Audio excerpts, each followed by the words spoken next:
All right, so welcome to our discussion of the role of the blasphemer in the book of Leviticus, the book of Vayikra. So we're going to take a look at the whole structure of Vayikra. I'm going to share the screen with you, and we're going to take a look at the whole book of Vayikra. What is its structure, and how does this story fit in? Now, you'll notice, if you just peruse this outline I made here, it's all laws. Laws of this, laws of that, laws of that. You see? Laws, laws, laws, laws, laws, laws, laws. Everything is laws. There are only two stories in all of Vayikra, and that is the dedication ceremony for the 7 days, and what happened on the 8th day when Nadav and Avihu, the sons of Aaron, did something wrong, and the story of the blasphemer. These are the two stories of Vayikra. Otherwise, there are no stories in Vayikra. It's a law. It's a book of laws. What is Vayikra? It's Leviticus. It's a Levitical book, a book for the Kohanim, and the rabbis even have a midrash on this book called Torah Kohanim. When they refer to this book, they refer to it as Torah Kohanim. The Torah, the laws, the teaching, the guidance of the Kohanim, of the priests, of the temple. Now, of course, that's a slight challenge, because if we're going to look at the second half of the book, there's a lot of things that don't have that much to do with priests. So Ramban already addressed the fact that the second half of the book is not so priest-oriented, but there's something going on here, and we've got to figure out the role of this blasphemer. In this week's Parsha Nemor, we had the laws of the Kohanim, the laws of improper Kohanim, the laws of improper animals, the laws of holidays, laws of oil menorah, the laws of the Shulchan. We got to figure out what that's doing there. Who knows? And then the blasphemer. What is a blasphemer doing here in the middle of all these laws? Why is there a story of blasphemy?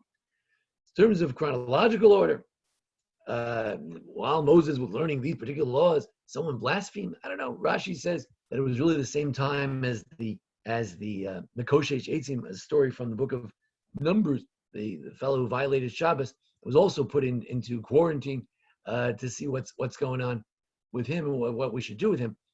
But it's not necessarily because it happened at this particular time. So let's look at an outline of this book. And within this outline, let's try to figure out where the blasphemer fits in. So we want to know what kind of book is this? What's the point of this book? And we want to know what is the theme of this book. Maybe we can understand the role of the blasphemer, who is found here in this week's Parsha, Parshat Emor. All right, so go through each Parsha. Let's take a look. Vayikra, with the laws of different types of sacrifices. Sacrifices in Hebrew, korbanot, which has to do with coming close to God. Ki yakriv mikem korban. If you bring a close offering. It has to do with getting close to God. There are more laws of other types of sacrifices and meal offerings. And then a dedication ceremony. 7 days of dedication ceremony. It's interesting, the book of Exodus, which is a storybook, has the laws of the dedication ceremony, but not the actual dedication ceremony. Here's the actual dedication ceremony, sort of left over from the book of Exodus. It's a 7-day ceremony, and the 8th day is very significant. They have a lot of festivities and a lot of sacrifices, very similar to the ones when Aaron brings on Yom Kippur, we'll talk about later. And then the 8th day, they had festivities. They had the culmination of God coming down in a fire or bringing down a fire to accept the sacrifice. And then Nadav and Avihu do something wrong. They get killed for either strange fire, getting too close, wearing the wrong clothes, being drunk, something or other they did wrong. And therefore we have the laws of not getting too close, wearing the right garments, not drinking too much. And the laws, and perhaps they were impure, perhaps there was something about guarding the temple. So we have the laws of what is pure, what animals are pure, what animals are not pure. Today we call it kosher, not kosher. The kosher animals have significance in terms of the laws of impurity, because if you have a dead pig is always impure, but a dead deer or a dead cow could be impure if you didn't slaughter it properly, but it's not impure if you slaughtered it properly. So the laws of kosher are related to the laws of impurity, and impurity is related to guarding the sanctuary from impurity. So in many ways, the laws after Nadav and Avihu defile the temple in some mysterious way. There could be 20 different things they did wrong, literally 20 different possibilities. But it may have something to do with defiling the temple. So we have laws of not getting too close the wrong way, you have to wear the right garments. You have to know what animals are pure and impure. Certain animals, when they're dead, particularly impure, the shratzim. There are other impurities that come from human discharges from the human body, and male and female body, and therefore the pure impurity from birth, certain impurity that starts with birth, a mystery in itself, a lecture by itself. Why would birth invoke impurity? It has to do with death, possibilities, changes, and then impurity from leprosy, Tazria and Metzora. And then Achrimot. Achrimot alludes to that, but it alludes to that this story was told, this law of Yom Kippur and the laws of getting close to God, coming to the Holy of Holies, were told after the death of Aaron. It's associated with the Mot B'nai Aaron, with the death of Aaron's children. So here's a law that somehow is specifically associated with that death. But as I said, the laws before that are also associated with the death because they died, because they defiled the camp. Then we find out, l'havdil, to find out the difference between pure and impure. If you don't know the difference between impure and impure, you might be impure when you go to the temple, and then you'll defile the temple. So how you relate to the Mishkan, the tabernacle, or eventually the Beit HaMikdash, Holy Temple in Jerusalem. Now, after the laws of getting close in Yom Kippur, or whenever Aaron wants to go into the Holy of Holies, which have something to do with what thing wrong made into the Holy of Holies when they shouldn't have. We have the laws of immorality, because that's also referred to as impurity, because there's physical impurity. If someone touches a dead rat, they're impure. But there are things that are impure by nature. If someone sleeps with the wrong person, he's not necessarily impure as a defilement. Someone commits incest and you touch them, I don't know that you're necessarily impure, but it's an impurity. It's also referred to as a defilement. So immorality is also defilement. Now, purity and impurity are sort of a corollary to kedusha and lack of kedusha. Purity, tara, and kedusha are related. Holiness. Some say first you have to stay away from the bad impurities that defile, then you can get closer to kedusha, which is holiness.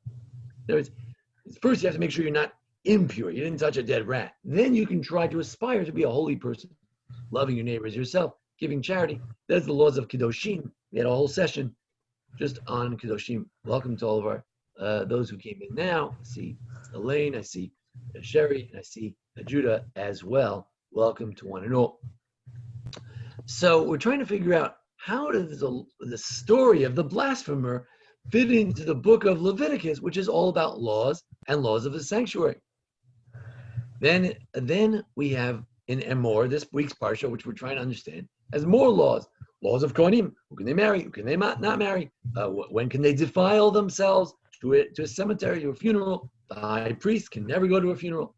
Laws of improper Kohanim. They're blemished. Why are they chosen to represent the Jewish people in the holiest place? They're blemished. They're not proper. The laws of improper animals. What are you doing? You're defiling the temple. You're bringing an animal that's not. It's not proper. It's limping. It's blind. It's lame. What is it doing here? Then the laws of the holidays. Shabbat is first of all holidays. Pesach, Shavuos, and Sukkot. But also Yom Kippur right before Sukkot as well. So every holiday of biblical proportions is mentioned with Shabbat first. Pesach, Shavuos, Yom Kippur, Sukkot. Then the laws of the oil menorah. What? So what exactly is the structure here? Well, on the holidays you bring an Ishel Hashem, you bring sacrifices. So you would think that these laws of holidays would emphasize the sacrifices. No, that's in Bamidbar. If you want to know the laws of sacrifices, you go to Bamidbar. But every time it mentions a holiday, except for Shabbat, I think, it says that you should bring an offering to God. So why the laws of holidays here? Maybe because of Kedusha, you want a certain holiness. Maybe because the Kohanim have a special role in each holiday to bring the sacrifices. Maybe because it's simply a time that you bring sacrifices. Maybe it's related to sacrifices. Or maybe it's something else. Maybe it's a time of a greater way to reach holiness. And then the laws of menorah, some suggest in a clever way, why after Sukkot do we have the laws of menorah? We can figure out. We have Pesach, Shavuos, Rosh Hashanah, Kippur, Sukkot, and then the laws of oil and the menorah. What's the connection? Because that's the holiday coming next after Shavuos. Well, actually, it's not. I take that back. Well, they would need it for Correct. the temple, and sometime after that, that's when we got it started. We got the temple built. Is it purifying the temple? Oh. Let's see. Does the menorah purify? That's an interesting question. Does it sort of shed light on it or purify? Does it dedicate it? Yeah. Well, some suggest, I think David suggested this, that if you have Pesach, Shavuos, and Sukkot, what about Hanukkah? He said, Hanukkah doesn't. There's no biblical Hanukkah. Hanukkah is much later than the Bible. The Bible's over by the time you get to Hanukkah.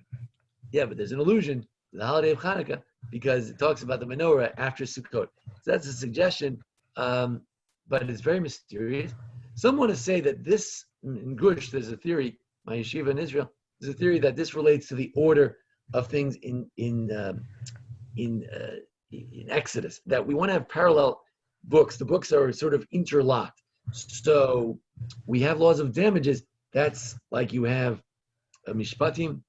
You have the laws of the loaves. That's like Truma. And then you have the laws of the holidays. At the end of Mishpatim, you also have the laws of the holidays. So there's some sort of relationship here to how things are structured in Exodus, how they're structured in Leviticus. Some sort of inverse order. I don't have the exact details of the theory, but there may be something here to that. But it's very mysterious. We could have a whole class just why are the menorah and then the shulchan, the 12 loaves of bread on Shabbat. Interesting in terms of holidays. What is that doing over here? Those laws are in Exodus. In the end of Exodus, you have the table, the showbread table. Why don't you talk about the showbread there? Now, several places where the oil is mentioned, talk about it there. What's it doing over here? So it's weird. Maybe it has to do with Hanukkah, but then what's the shulchan doing there with the showbread? It's a difficult question. Maybe the blasphemer will help us. So then you have the blasphemer. The blasphemer. So all of a sudden, someone blasphemed. We're talking about laws. Why is there someone doing anything? We're not talking about what somebody's doing. We're talking about the laws of morality, the laws of let's go backwards, right? Laws of getting close, the laws of Yom Kippur, the laws of impurity, the laws of impure animals, the laws of the different types of sacrifices. Who's talking about what somebody did? So somebody blasphemed. A lot of things happened in the 40 years. Why are we talking about the blasphemer? And then in the middle of the blaspheming, we say, oh, we're not sure what to do with him. And then we said the laws of damages. Then God decided, let's stone him. So they stoned him. So why are the laws of damages in there? What's going on? Then it goes back to the laws again, laws of the Jubilee, the sabbatical year, the laws of redemption of the poor. Somebody becomes impoverished, someone goes into slavery, you have to redeem, you have to get rid of him. And then Bechukotai is a covenant. Now, if you understand covenant, in the ancient Near East, it was very clear what you did. When you made a covenant, like the Code of Hammurabi is not just a legal code. We think of, there's a social contract and then there are laws. No, it goes together. The laws are part of the social contract. Why do we, if the government says stay inside your house, why do we stay inside? Because we think it's part of the constitutional right of the government to protect us. Some people disagree. They say, no, it's not. It's against the Constitution. But whatever the government does, it has to do with the covenant, the legal covenant they have with the people. The laws are the covenant of the people with their government. So in our case, the government and God are kind of connected. And there's some disconnect. It's not a total theocracy, but basically the laws of the Torah govern our nation. God is the king. And so this is a book of laws. As I showed you, the whole book of Leviticus is all laws. And those laws are the basis of the covenant. If we follow it, good things happen. If we don't, bad things happen. Why sometimes bad things happen to good people is a different question. That may be on the individual level. This is a national level. We can't get into that now. But then it doesn't stop the laws. You would think that would be the end. You have a covenant, you're done. Matter of fact, the book of Deuteronomy is somewhat like that. A lot of laws, and then there's a covenant at the end. In Parsha Kitavo, Mount Gerizim and Mount Ebal, even the book of the song of Hazinu, it's a covenantal song. So at the end of a book of laws, you have a covenant. In Exodus, you have the covenant that's made at Mount Sinai and all the laws that go with it. So here at the end of the book, we have a covenant.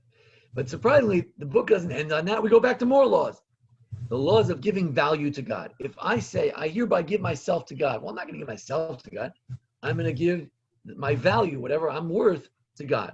If I say my daughter goes to God, I'm giving my field to God. There are laws of how you evaluate it. I'm giving, see that guy over there? I'm giving his value to God. How much is that? What do you do? Do you have to give your daughter to God like Jephthah's daughter? All kinds of laws. What's that doing at the end? So again, it's not our topic, but perhaps the idea is you begin by giving a sacrifice to God. The ultimate sacrifice is giving yourself to God. So if I say I give my value to God, in a way I give myself to God. So that rounds out the book of Leviticus. Laws, laws, laws, laws, and two stories. Someone who got too close did something wrong to defile the sanctuary. Nadav and Abihu, they're killed. The blasphemer, he too is killed. What in the world is it doing? In order to answer this question, we need to read the story of the blasphemer a little bit. Ideally, we read the laws connected to the blasphemer. Let's just look at the basic verses that say what he did wrong. The blasphemer. At the end of Parshat Emor, this is chapter 24. A child of a Jewish woman goes out. He's the son of an Egyptian man. Rabbis, the Midrash say maybe this is the Egyptian man that Moses killed him. He had sort of raped or seduced a Jewish woman who was a slave. That's a power differential, so it's essentially rape. And he was the product of this. And he was living among the Jews. And he got into something, they fought. Who was fighting? Bnei Israelite, Isha Israelite. This son of a Jewish woman, who we would say was Jewish, and then a plain Jewish guy. We don't know his name. Vayikra ben Isha Israelite in Anshei.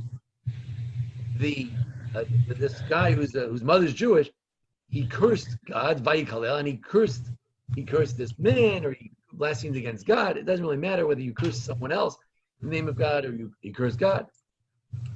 And Vayaviu told Moshe. And they brought him to Moses, and his mother's name was Shlomit, the daughter of Divri from the tribe of Dan. A little desecration of the tribe of Dan. They do mention his mother's name. They don't mention his name. She was Shlomit. Maybe she's a little bit too friendly. She said, Shalom, shalom. A little bit too friendly. Whatever it was. Maybe she was not the most moral person. Although today people use the name Shlomit as a nice name because it has a nice sound to it. You know, Shlomit, she's shalem, she's whole, she's peaceful. Anyway, they put him in jail or in quarantine. To find out what to do. Then God gives all these different laws of damages and killing animals, killing people, and then he says, you curse, you put to death, they put him to death. The end of the parsha. But we want to focus on these very two verses. Sometimes less is more. So it says, there came out. He went out. The son of an Israelite woman went out. Where did he go? What do you mean he went out? What is he doing? So comes Rashi. Whence did he go out? Really not from the camp, since the scripture says they strove in the camp. They fought inside the camp. Levi said he went out from his eternal life. He went out from his life. It says his life. The last word of the previous is Brit Olam. So maybe he went from his eternal covenant. Rabbi Bracha said he went forth from the above section. It was talking about Shabbos. It's talking about the loaves of bread. So it says, is it perhaps his way to eat? Does God eat 9-day-old bread? Right? Because you see, the bread is only put out there for the 7 days. You bake it on Friday. You put it out on Shabbos. And then you take it out the following Shabbos, so it could be 9 days old. If there's a Yontif in there, you bake it before Yontif. It could turn out to be 10-day-old bread. So they said, what kind of thing? That's a beautiful thing to have stale bread for God. So he cursed the laws of God. There's a midrash. The Rashi gets his stuff from different midrashim. There's a midrash that says like this: Rabbi Levi said he went out from his world. All right, and then Rabbi Brachi said he went out from the previous section because he said it's customary for the king to eat warm bread. Would he eat cold bread? Right, etc., etc. So, what does Rabbi Levi mean that he went out from his world? So Rabbeinu Bachya says, you know what it means? He went out from himself, because a person is a small world. Every person is one little world, right? We have our own little world in our head. Matnos Kuna, one of the commentaries on the Medrash, says he blasphemed. He became no longer human. You're against God. You lose your humanity, right? People had no God, they had no connection to faith or to tradition. Who knows what they're capable of doing? I believe that. You can disagree. I believe that. There's no absolute connection to the God of morality. Who knows what you're capable of? You could make up a wonderful society. You could make up a disgraceful society. You could put people in killing machines. You don't know. Could be good, could be bad. But you don't know what you can get. It's like a orange that you don't know what it's called. The Rota Mitzvah, which I'm not sure, Leibowitz quotes it, I'm not sure if it's Rav Kook or a book from Amsterdam. But in any event, he says like this: why can't you blaspheme? He says, God could care less. So you cursed him, so what? God is blessed by himself. He's not cursed.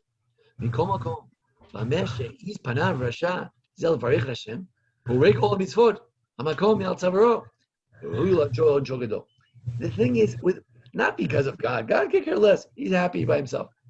But he cast off the yoke of God. He had the chutzpah to do this. And you have to give him a big punishment. God doesn't care, but we're afraid of what he's going to do. If he curses God, then who knows what he's going to do next? If he's against God, believe in God, and who knows what he's capable of next. It's the basis of morality. So we're not worried about the cursing. God can defend himself. We're worried about what can come from it. The Sefer HaChinuch, however, says, no, Sefer HaChinuch is a medieval work. He says,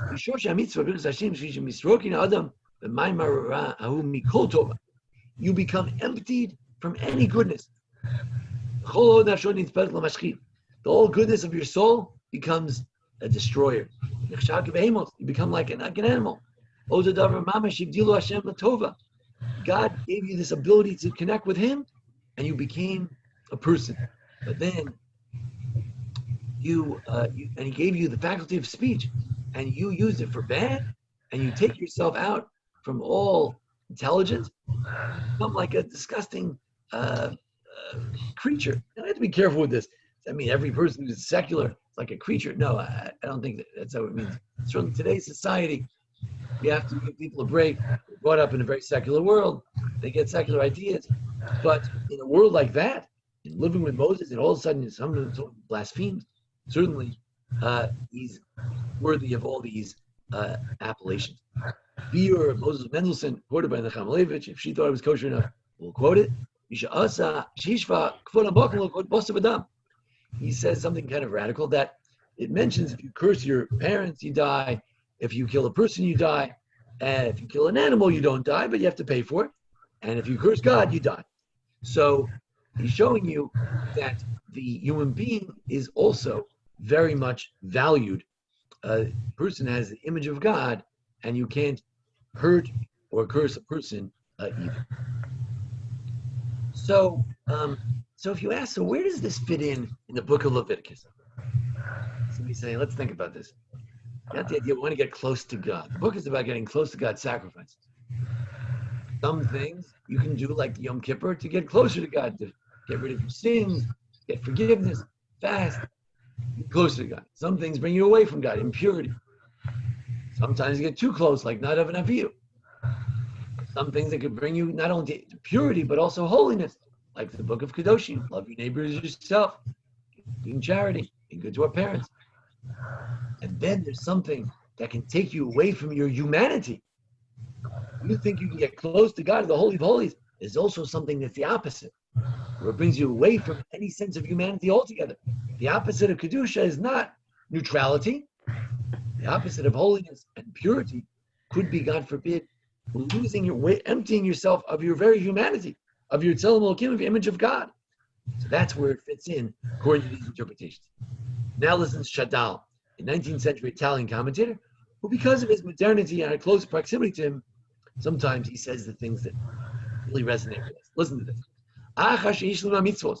After we talked about all the different mitzvot, all the mitzvot for the honor of God, the korbanos, the sacrifice, the holidays, the rules of Kohanim, the last law we have sort of before the communal laws of the Jubilee, the last law is cursing God. We don't like to say that, we say blessing God. It's a euphemism. You know what the blasphemer is doing here? It's the exact opposite of anything good, any other mitzvah. Moses didn't know what to do. What do you do with someone who blasphemes? It didn't say. It said don't curse, but it was referring to don't curse the judges, things like that. But no one would even think that someone would curse God. The Torah didn't even have a law about this, if not for this story. Why is there a story, says Shadal? Because without the story, I wouldn't have such a law. I would say, what? Curse God? Who's going to curse God? Hayala Adas, would you think to put this on your head? Would you even think such a thing in your mind? No. That's why it wasn't there. There was no law. Moses didn't know what to do. If not for this story. He did this. He's a son of an Egyptian. Egyptians, we know from last week's parsha, do abominations, and he did this abomination. And now, after this abomination happened, now we have the law. Someone who curses the name of God will be killed. It was put here to end off all the things related to the holiness of God.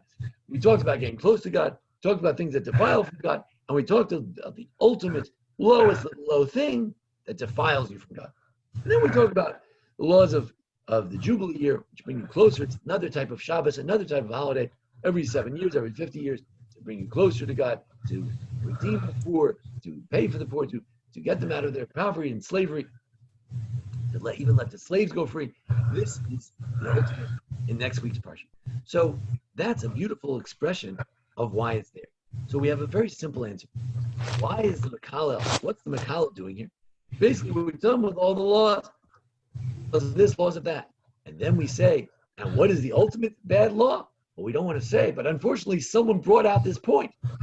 This Mekalel, this son of an Egyptian, brought this out. Therefore, we need to mention this story because it's the low of the low. This book is about the high of the high and the low of the low. It's about how getting close to God, and it's about the worst of incest and bestiality and everything else you can imagine. Because we're talking about how you reach the holiness, and we recognize the human being can also lower themselves from low to low, and the worst is to disconnect from God himself by blaspheming against God. So, why is this? What is this doing here? It's a beautiful structure. Let's go over it again. We have the laws of different types of sacrifice. How do you get close to God? Somebody wants to get close. We have a ceremony to dedicate that place. That will be the place where you can get close to God, where you can bring these sacrifices. 7-day ceremony where the Kohanim became sanctified as Kohanim. On the 8th day, God brought a fire from heaven to show he loves us, accepts us. But Nadav and Abihu did something to defile it. There are many ways they may have defiled it. Maybe they defiled it in many different ways. They got too close. They were impure. They didn't follow the laws. And then we have the laws about how to do it right. Wear the right garments. Don't drink. Away from impurity. What's impure? Well, there are animals, there are dead animals, there are kosher animals, non-kosher animals, there are impure discharges, there are births, other things that cause impurity, and there's leprosy, right? And then if you do want to get close, don't do it like the way they did it. Don't be like the sons of Aaron, but bring the sacrifices fast, and then on Yom Kippur, maybe one person can go and get really hold close to God. But then don't forget, human being is not just capable of getting close to God, we're capable of the worst forms of bestiality and immorality. So don't forget that. And we're not just here to stay away from bad things, but we're here to reach high levels of kedusha, of holiness.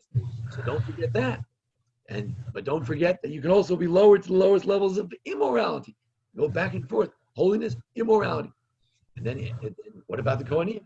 What should they do? How do they maintain their holiness? Stay away from the dead. The dead are impure. Get closer to the holiness.